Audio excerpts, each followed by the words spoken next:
বলা শুরু করবো।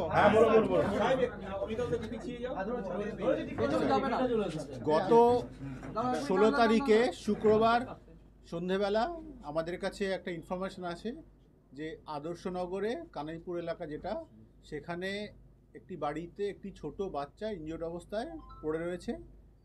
তারই বাড়িতে অন্য একটি ছোট বাচ্চা, তারই দিদি বয়সে ছোট, সে প্রথম নোটিস করে তাকে।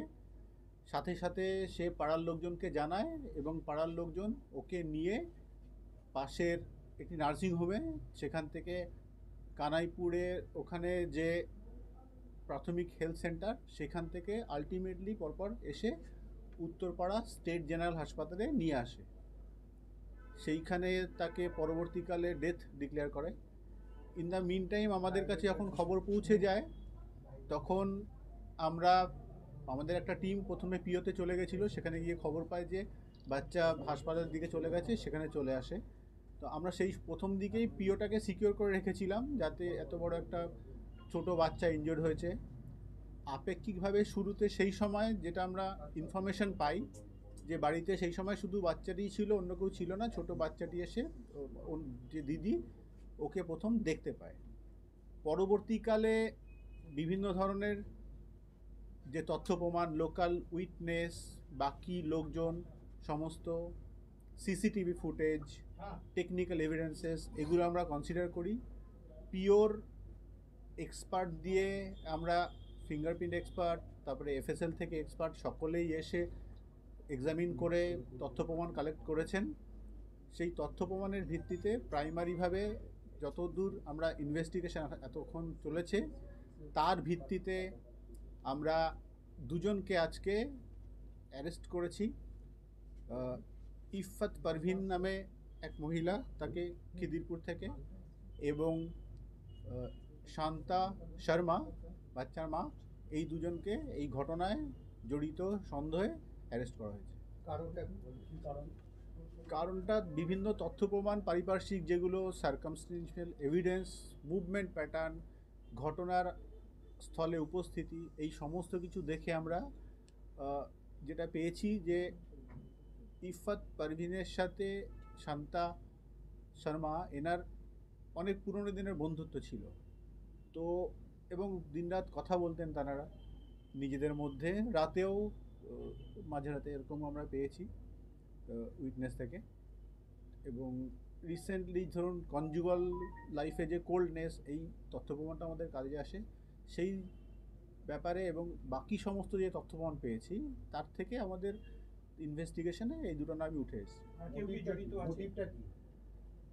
এই তো বললাম যে আমাদের বাকি এদের দুজনের মধ্যে প্রগাঢ় বন্ধুত্ব, সেটা বিয়ের আগে থেকে এবং এখনও সেটা চলছে। এনারা আলাদা দেখা করেন, মানে অসংখ্যবার ফোন করেন দিনে রাতে, এইগুলো সমস্ত ধরেই তারপরে এদের নাম আমরা পেয়েছি। এবং বাকি সমস্ত যে সিসিটিভি ফুটেজে প্রেজেন্স পিওতে, সেইটা থেকে পাওয়া গেছে। বাকি সমস্ত তথ্য প্রমাণ আমরা এখনো ইনভেস্টিগেশন চলছে, সেগুলো কালেক্ট করে কোর্টের কাছে পেশ করব এবং ফার্দার যা প্রোগ্রেস সেগুলো আপনাদের পরে জানিয়ে দেব। আমরা সেটা বলছি তো পরে, এখন ইনভেস্টিগেশন আমাদের চলছে। প্রাইমারি লেভেলে যেটুকু আমরা পেয়েছি সেটুকু আপনাদের বলে দিলাম।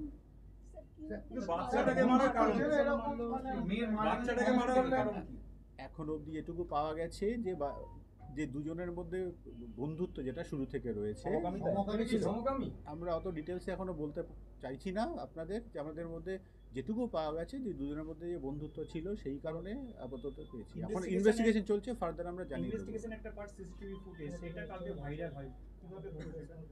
সিসিটিভি ফুটেজ আমরাও পেয়েছি, আমরা খতিয়ে দেখছি সমস্ত। ওই পারভিনকে বাড়িতে যাতায়াত করতো, আসতো? এখন সমস্তটাই ইনভেস্টিগেশনের পর্যায়ে আছে। বাকি ইনভেস্টিগেশনের সুবিধার্থে আপনাদের আমরা বাকি আর কিছু বলছি না, যেটুকু এইটুকুই আপাতত দিচ্ছি। ইফাত পারভিন। ইফাত খুনের পরের দিন কি হ্যাঁ, ঘটনাস্থলে যারা যারা এসছিলেন, তথ্য প্রমাণ, উইটনেস, সবাইকে আমরা এক্সামিন করেছি। এগুলো পরবর্তীকালে ইনভেস্টিগেশনে পার্ট বাই পার্ট উঠে আসবে, যেটুকু হ্যাঁ আমরা খবর পেয়েছি প্রাইমারি লেভেলে এইটুকুই আমাদের কাছে। এই পেছনে কি আর কেউ জড়িত থাকতে পারে আপনার তদন্তের স্বার্থে এর বেশি এই মুহূর্তে আর বলতে চাইছি না। মায়ের যেটা বলছেন, মা কি খুন করার পর নিজেই চলে খুন যাওয়ার পর করেছে, আবার বাকি কাজে চলে গিয়েছিলেন, আবার পরে এলো? আপনার ওই যে বলছি তদন্তে আমরা যেটুকু প্রাইমারি লেভেলে পেয়েছি সেটুকু আপনাদের দিলাম, তদন্তে নইলে বিঘ্নিত হবে বাকি। ব্রুটাল মার্ডার নৃশংসতা কি প্রধান করেছিল, এটা কি জানা গেছে মা না ইরফাত যার কথা বলছেন? এইগুলো বলছি তো আমরা যে তদন্তে যেটুকু আমরা পেয়েছি সেটুকু আপাতত দিলাম, পরবর্তীকালে যেমন যেমন আরো ফার্দার প্রগ্রেস হবে বাকি ডিটেলস আপনাদের আস্তে আস্তে দুজনকেই অ্যারেস্ট করা হয়েছে, খিদিরপুর থেকে ইফাতকে, আর এখান থেকে আমাদের সন্তান অভিযুক্ত কি ওয়াটগঞ্জ অ্যাকচুয়ালি। হ্যাঁ দুজনই না আরো বাড়তে পারে? আমাদের তদন্তের স্বার্থে এর বেশি এই মুহূর্তে আর বলতে চাইছি না। আমরা আপাতত প্রাইমারি লেভেলে যা আছে এই দুজনকেই পেয়েছি। তার মা কি কনফেস করেছে? বলছি তো তদন্তের স্বার্থে এখনই এই মুহূর্তে আপনাদের সমস্তটা ডিসক্লোজ করতে পারছি না, সে আমাদের তদন্তের মধ্যে আছে। মা কি কনফেস করেছেন? কনফেস করেছেন? এটুকুই না কনফেস করছে স্যার। এটুকু বলছি, তদন্তের সাথে আমাদের মা কি প্রোগ্রেস স্বীকার চলছে, করেছে ব্যাপারটা? এটুকুই থাক আপাতত।